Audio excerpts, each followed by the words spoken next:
1η Φεβρουαρίου του 1856, η συνθήκη της Βιέννης που συνομολογήθηκε μεταξύ αφενός της Μεγάλης Βρετανίας, της Αυστρίας, της Γαλλίας και της Οθωμανικής Αυτοκρατορίας και αφετέρου της Ρωσίας. Εκείνη την περίοδο έφτανε στο τέλος του ο Κρημαϊκός πόλεμος που είχε ξεσπάσει πριν από σχεδόν 3 χρόνια. Οι άμεσα εμπλεκόμενες χώρες σε αυτόν ήταν η Ρωσία με την Οθωμανική Αυτοκρατορία. Στο πλευρό της Ρωσίας είχαν ταχθεί η Βουλγαρία, η Ελλάδα, το Μαυροβούνιο και η Σερβία. Αντιστοίχως με την Οθωμανική Αυτοκρατορία είχαν συνταχθεί οι δυτικοευρωπαϊκές μεγάλες δυνάμεις, δηλαδή η Μεγάλη Βρετανία, η Γαλλία και η Αυστρία, καθώς και η Πολωνία, το Βασίλειο της Σαρδινίας, δηλαδή το πρόδρομο κράτος της Ιταλίας, και η Ελβετία. Η πραγματική αιτία για το ξέσπασμα αυτού του πολέμου ήταν ο ανταγωνισμός των μεγάλων δυνάμεων για τον έλεγχο των ευρωπαϊκών εδαφών της Οθωμανικής Αυτοκρατορίας και ιδίως για τα σπουδαία εμπορικής και στρατιωτικής σημασίας μεγάλα λιμάνια της Μαύρης Θάλασσας και φυσικά των στενών του Βοσπόρου και των Δαρδανελίων. Ουσιαστικά όποιος ήλεγχε τα λιμάνια στις εκβολές του ποταμού Δούναβη είχε πρόσβαση στην κεντρική Ευρώπη. Φυσικά και ανέκαθεν η Ρωσία επεδίωκε να αποκτήσει διέξοδο από τη Μαύρη Θάλασσα στη Μεσόγειο θάλασσα μέσω των στενών, κάτι που δεν συνέφερε εμπορικά και στρατιωτικά τη Μεγάλη Βρετανία.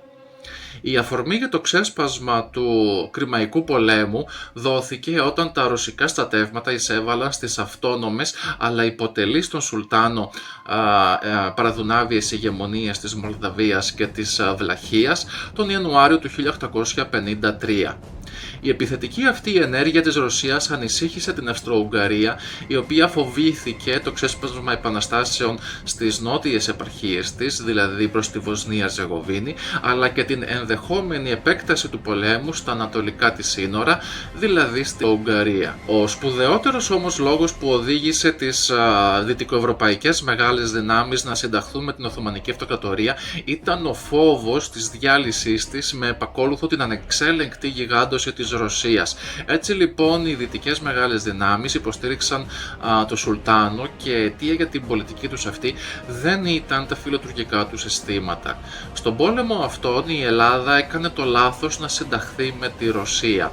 Αυτή η επιλογή ήταν λαθασμένη διότι αφενός εκ του αποτελέσματος η πλευρά που η Ελλάδα διάλεξε ιτήθηκε και αφετέρου διότι η Ελλάδα ήταν άμεσα εξαρτώμενη από τη Μεγάλη Βρετανία και διπλωματικά θα είχε όφελος να μην εναντιωθεί στην βρετανική πολιτική.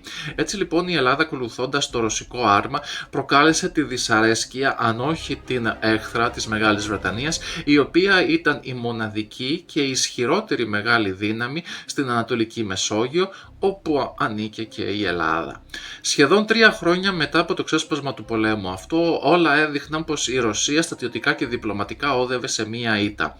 Έτσι λοιπόν την 1η Φεβρουαρίου του 1856 η κυβέρνηση της Βιέννης, η οποία είχε τη συγκατάθεση των κυβερνήσεων του Λονδίνου και των Παρισίων, έστειλε ένα τελεσίγραφο στην κυβέρνηση της Αγίας Πετρούπολης παραθέτοντας μία σειρά απαιτήσεων. Ειδικότερα η Αυστρία ζήτησε την άμεση κατάπαυση του πυρός μεταξύ της Ρωσίας και της Οθωμανικής Αυτοκρατορίας. Ακολούθως, οι ηγεμονίες της Βλαχίας και της Μολδαβίας, καθώς και το πριγκιπάτο της Σερβίας, θα έπαβαν να βρίσκονται υπό την αποκλειστική προστασία της Ρωσίας. Όλα τα παραπάνω αυτόνομα κρατήδια θα τίθενται πλέον υπό την προστασία όλων μαζί των μεγάλων δυνάμεων και όχι μόνο της Ρωσίας.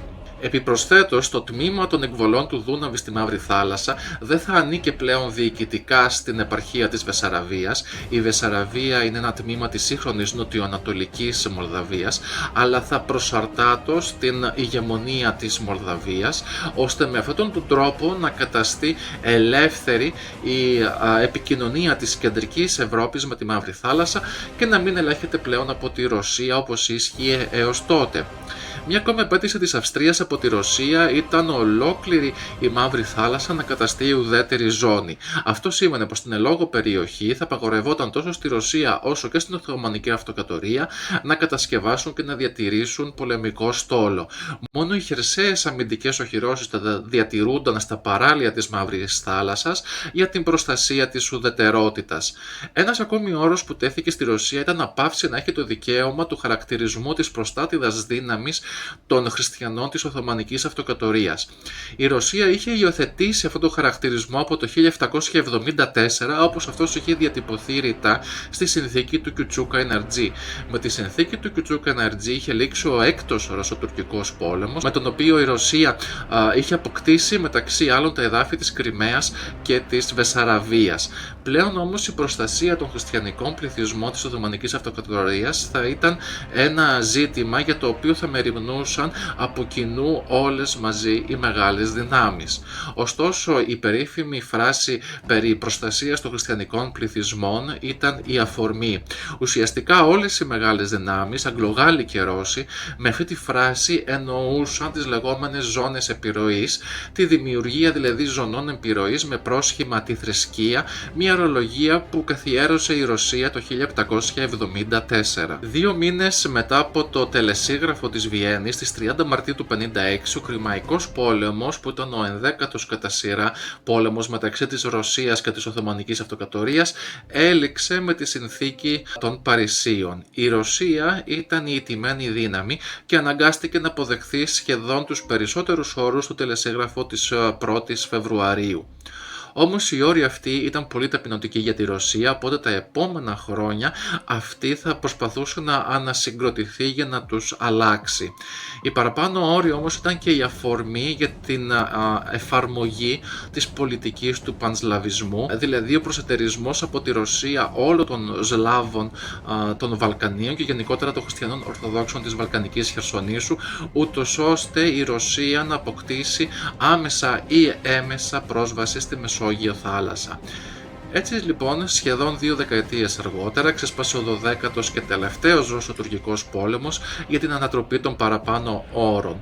Ο πόλεμος αυτός, που διήρκησε σχεδόν 10 μήνες, από την άνοιξη του 1977 έως τις αρχές του 1978, έληξε με νίκη της Ρωσίας αυτή τη φορά.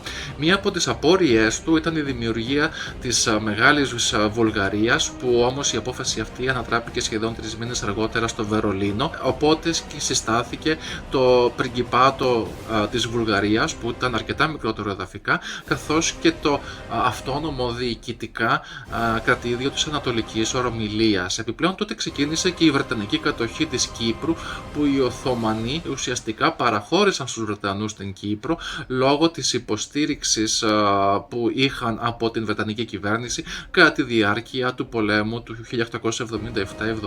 1877-78. Γενικότερα η προστασία των χριστιανών της Οθωμανικής Αυτοκρατορίας ήταν ένα πρόσχημα για τις μεγάλες δυνάμεις περιλαμβανομένης και της Ρωσίας. Ο πραγματικός σκοπός τους ήταν η επέκταση των ζωνών επιρροής τους και ο έλεγχος των σημείων κλειδιών της παρικμασμένης Οθωμανικής Αυτοκρατορίας, δηλαδή των στενών του Βοσπόρου και των Δαρδανελίων, της Παλαιστίνης, της Κύπρου και του Σουέζ.